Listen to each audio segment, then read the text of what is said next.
हरे कृष्णा। भगवत गीता के इस वीडियो में हम शुरू कर रहे हैं 9वें अध्याय का 29वां श्लोक 9.29।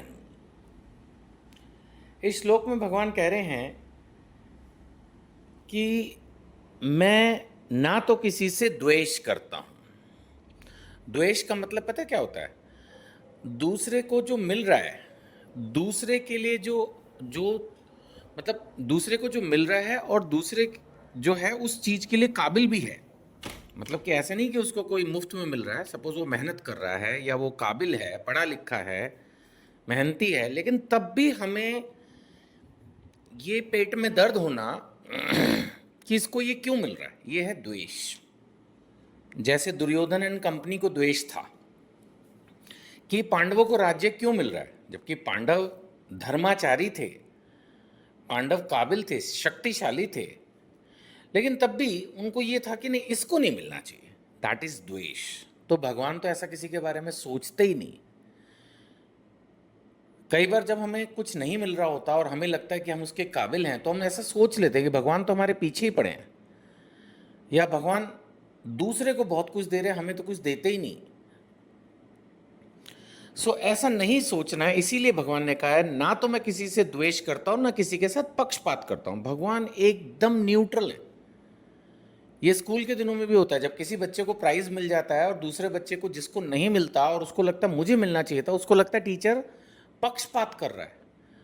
बट टीचर पक्षपात नहीं करते हैं।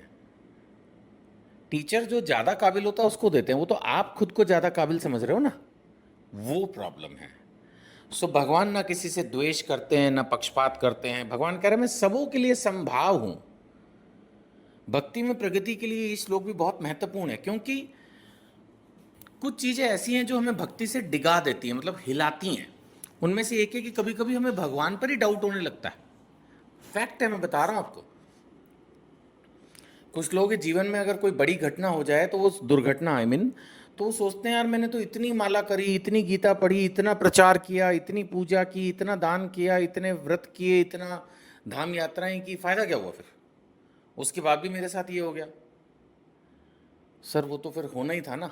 उससे पहले भी तो अपने लाखों जन्म लिए हैं, उनके कर्म हैं, उनके फल हैं। जब तक हम इन चीज़ों को बहुत डीपली नहीं समझेंगे, हमें दिक्कत आ सकती है भक्ति में बने रहने में, दृढ़ता के साथ बने रहने में। तो ये समझने की जरूरत है। भगवान कह रहे हैं मैं सबके लिए समभाव हूं, लेकिन जो भक्ति पूर्वक मेरी सेवा करता है वह मेरा मित्र है, मुझ में स्थित है, मैं भी उसका मित्र हूं। यानी कहीं ना कहीं वो कह रहे हैं मैं सबके लिए न्यूट्रल हूं, लेकिन हाँ थोड़ा बहुत फेवरेटिज्म कर सकता हूं। जो मेरी भक्ति कर रहा है, जो मेरा भक्त है, वो मेरा मित्र है, मैं उसका मित्र हूं। भगवान उसे अपना मानते हैं।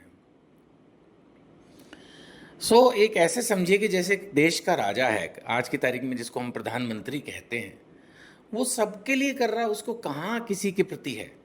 फिर भी वो तो एक इंसान है, उससे गलती हो भी सकती है फेवरेटिज्म की। लेकिन इन जनरल जो उन्होंने बहुत सारी योजनाएं चलाई होती हैं तो सबके लिए कॉमन है। लेकिन जो आदमी उनकी डायरेक्ट सेवा कर रहा है प्रधानमंत्री निवास में, थोड़ा तो उसके प्रति उनकी कुछ भी कहिए फीलिंग्स एंड अदर सपोर्ट औरों से तो बेटर ही होती होगी ना, क्योंकि वो डायरेक्ट प्रधानमंत्री की सेवा कर रहा है ना। एक साधारण प्रजा है। भगवान जैसे भगवान कह रहे हैं मैं सबके लिए एक सा हूँ, ऐसे ही जो प्रधानमंत्री है वो भी पूरे देश के लिए एक सा है। लेकिन जो थोड़े से लोग प्रधानमंत्री निवास में डायरेक्ट उनकी सेवा कर रहे हैं, डायरेक्ट उनके टच में, फर्क तो होगा। ऐसे ही जब हम बहुत, आपको लग रहा होगा ऐसे तो बहुत भक्त, नहीं नहीं, बहुत थोड़े से ही भक्त भगवान की सेवा करते हैं। ज़्यादातर लोग तो सिर्फ अपना जीवन संवारने में, अपना शरीर संवारने में, अपना परिवार, मेरा मेरा मैं मेरा, यहीं खत्म हो जाता है। भगवान तक तो पहुंचते ही नहीं। भगवान के भक्तों की तो सेवा करते ही नहीं। इसीलिए जो करते हैं, भगवान कह रहे हैं जो भक्ति पूर्वक मेरी सेवा करता है वो मेरा मित्र है और मैं उसका मित्र हूं।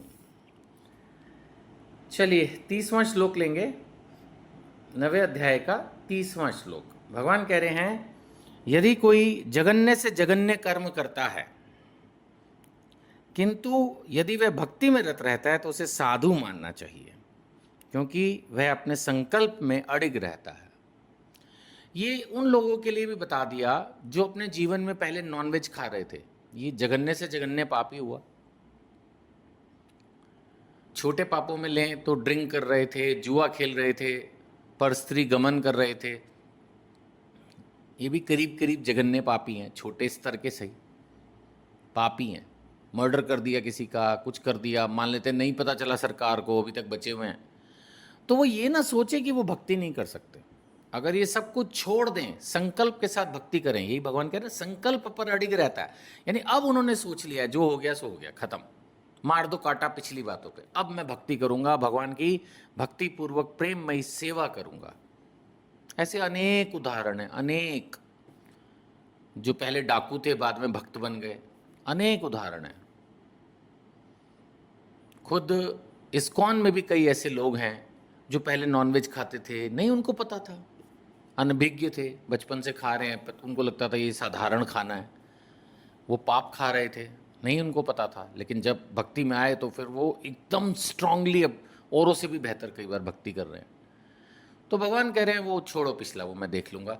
अब अगर आप अडिगता के साथ कर रहे हो तो आपको साधु मानना चाहिए दुनिया को, पिछली बात को छोड़ो।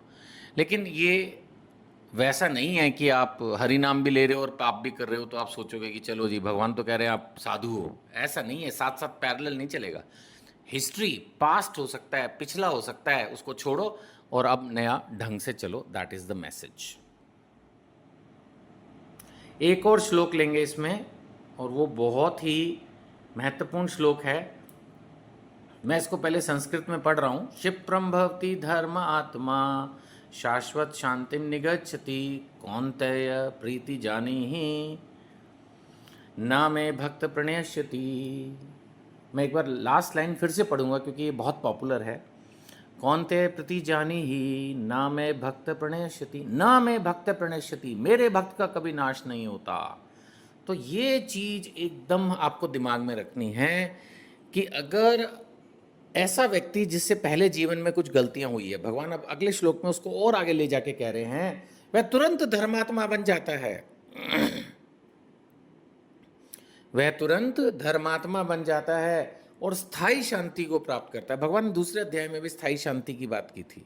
यानी उसको मतलब वो he is in all respect भक्त है, वो कोई प्रॉब्लम नहीं है, वो धर्मात्मा बन चुका है। अब वो भक्त है, स्थायी शांति को उसने प्राप्त कर लिया है। हे कुंती पुत्र, निडर होकर घोषणा कर दो कि मेरे भक्त का कभी विनाश नहीं होता। ये सबके लिए आ गई। फिर अगर आप कृष्ण भक्ति में हो, आपका कभी विनाश नहीं होगा। घबराओ नहीं। कठिन से कठिन परिस्थिति, दुनिया आपको रिकॉग्नाइज ना करे, दुनिया आपको प्यार ना करे, दुनिया आपका सम्मान ना करे, आप सही हो, दृढ़ रहो। जीवन बीतने के बाद ही तो असली जीवन है। कृष्ण न्याय करेंगे, इस बात पर पूर्ण विश्वास रखो, पूर्ण विश्वास रखो। कृष्ण न्याय करेंगे, ये वादा है कृष्ण का, ये वादा है कृष्ण का। हरे कृष्णा।